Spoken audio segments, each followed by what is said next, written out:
It's been over a month since Jay was murdered. His mother found him with a broken neck at the bottom of their staircase. Jay's head had also been caved in by an unknown blunt object. I've been in hiding ever since.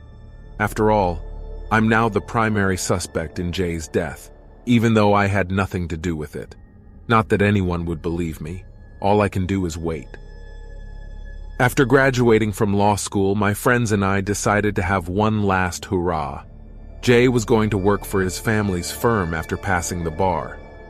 Eric received a clerkship for a federal judge. Mike got an offer from a corporate bigwig to be his in-house counsel. I was disgusted at the thought of practicing law and was going to join a think tank after our vacation. We decided on Bangkok. It was a cheap but exotic destination. The food was great and, well, you could have some discreet fun. Jay's parents were so excited that he graduated and rented us an entire house in the Sathorn district.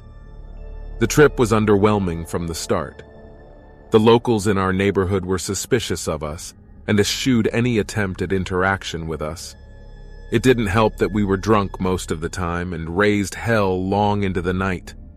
A police officer came to our rental after Mike threw a chair from the third floor, and Eric had to pay a bribe to get him to leave.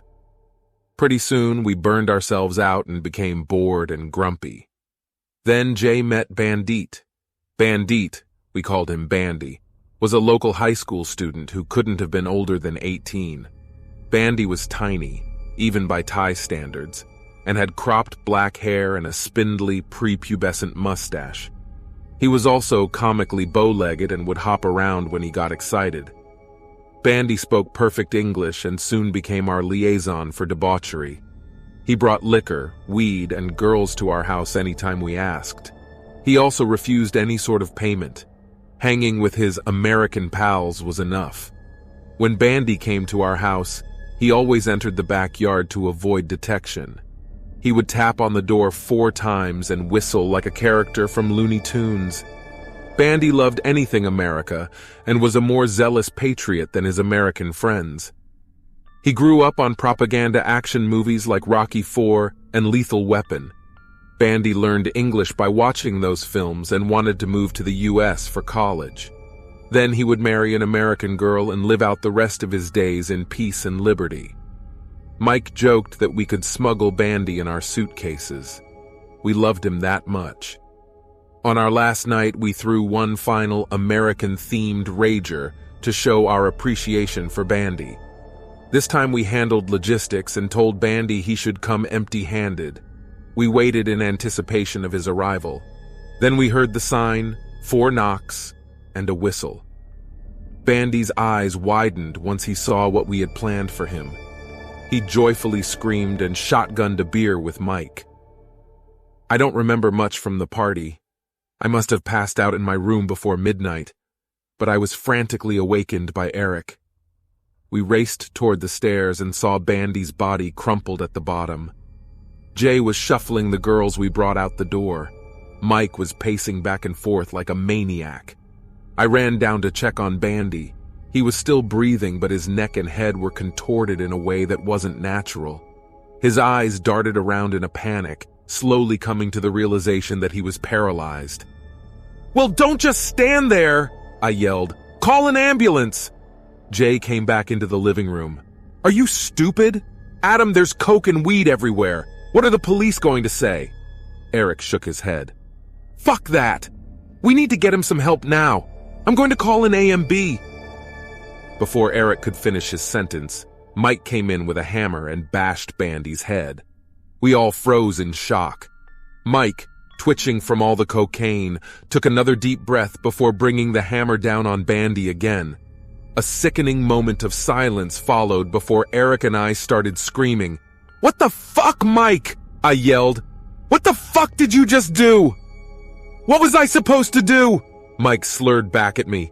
"Dude was a goner. All I did was end his suffering." He then nudged Bandy's now corpse with his shoe. Eric, Jay, and I all shouted at Mike and then argued about what to do next. "Spare me your false righteousness," Mike sneered. "We all have futures to get back to. I will not jeopardize mine. Jay sidestepped Bandy's body and walked up the stairs. He came back down with a bedsheet and threw it over Bandy. Like clockwork, we worked together in silence to get rid of the body. We wrapped Bandy tightly in the bedsheet and carried him out the back door. Eric and I drove to the pier, stuffed some rocks into Bandy's pockets, and threw him into the river. His tiny body hardly made a splash. We quietly left Thailand the following day. Mike stared out the plane's window the whole flight, finally realizing the gravity of his actions. We touched down in the country we called home, and the place Bandy never got to visit. Mike was the first to speak before we went our separate ways. We did what he had to do, I guess. Mike would also be the first to die. They found him almost 2 months after we returned from Thailand. Mike fell down the stairs, breaking his neck in 3 places. Police also discovered 2 wounds caused by blunt force trauma on his head. One of them was post-mortem. Mike's father said we were the last to see him alive. Mike's dad claimed to have only talked to Mike on the phone and commented that his behavior seemed strange. Mike complained that he wasn't getting enough sleep and would hear odd noises at night. The night before he died, Mike made 3 phone calls to 911, but they were all disconnected. I skipped his funeral. Eric called me, asking why I wasn't there. I told Eric that what happened to Mike was the literal definition of karma, and I no longer considered any of us friends. Eric seemed hurt by my words but couldn't disagree. It was best to move on from everything, no matter how difficult it could be. Before he hung up, Eric asked if I had trouble sleeping recently. I keep having these nightmares, mostly about Bandy. It's strange. Remember how we made him do a secret knock and then whistle before he walked into the house? I swear I hear it all the time. I responded that I didn't think I could remember any of my dreams since we returned from Thailand. Eric sighed but wished me the best before disconnecting the call. Eric's wife, Jessica, found him at the bottom of their living room staircase a month later. His neck was twisted by the fall, and someone finished him off with a blunt object. Jessica also said that he had been acting erratically since Mike's death. Eric wasn't sleeping, and he confided in her that he felt they were being watched. I decided to go to Eric's funeral since we were the closest. Jessica and I exchanged hollow pleasantries, and I was preparing to make a quick exit before I saw Jay. He looked like he hadn't slept in days. I went to speak to him, but he tried to rush back to his car when he saw me. I chased him, determined to know what was going on. Jay fumbled for his keys to start the car, but stopped when he realized he would have to run me over to leave. Jay, talk to me, man. What the fuck is going on with you? Jay looked up at me with dark circles hanging around his eyes. He studied me before saying firmly, I need you to stop fucking with me, Adam. I slammed my hand on the top of the roof. What the hell are you talking about? Jay shook his head. I know what you're doing, Adam. I know what you're doing. He screamed so loud that other funeral goers started walking toward us. I know it was you, Adam, Jay said again, his voice quivering. It fucking has to be you. He then shut his car door and sped off. I turned around to leave and saw Jessica behind me.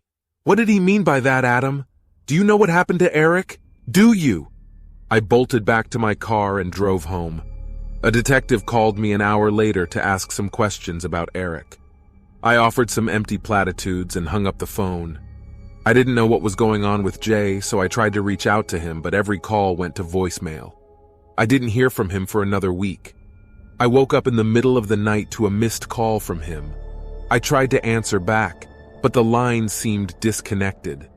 It was the night that Jay was murdered. The night Jay died, he left a note confessing his role in covering up Bandy's murder. He spoke about the guilt keeping him awake and that he was suffering from PTSD. Jay also felt that someone was watching and tormenting him. Since I was the last of us left, he accused me of being the perpetrator and swore I murdered Mike and Eric. I should have turned myself in. I know I didn't kill my friends. I had solid alibis on the nights that they were killed. I'm not sure why I felt compelled to run and hide, but I did. I fled the state to a cabin owned by my late grandparents. My parents desperately tried to get me to turn myself in, but I felt my fate was already decided. I stayed at the cabin for a day before crossing the border and breaking into a vacant house to hide. That's when the nightmares started. They didn't feel like nightmares, though, more like intense delusions. I would hear 4 taps on the door, followed by a loud whistle. I instinctively answered the door the first time, but no one was there. I also got an unbearable feeling that I was being watched by something. I would see shadows in the corner of my eyes and faces that I couldn't recognize popping in and out of windows. I fled the house the following day and drove until I nearly fell asleep at the wheel. I canvassed neighborhoods until I saw a home with a for sale sign. I ditched my car and broke in through the back door. I made my way to the basement and cut a crawl space in the wall to hide in case there were visitors. I slept well for the first time in what felt like ages. But the peace and quiet haven't lasted long. I've been here for 3 days. I've run out of food, and my water supply is dangerously low. I have the same delusions again as I'm about to doze off. 4 light taps on the door and a loud whistle. Only this time the whistle is followed by laughter. At first, the laughter reminded me of Bandy, but now it's darker, more guttural. It doesn't even sound human. My mouth is so dry and my stomach is growling. The knocking used to only happen at nighttime, but now it's repeating itself on a loop. The whistling has almost deafened my ears, and I can hear the laughter inside my body. I need to eat soon if I'm going to make it. I look up at the basement door, which now seems so far away. Was the staircase longer than I had remembered? No. I'm having delusions again. I'm sleep-deprived and starving. My mind is playing tricks on me. Why am I even here? Why don't I just leave? I've done nothing wrong. I can talk my way out of this. I'm going to be okay. I'm going to be okay. All I need to do is take the first step.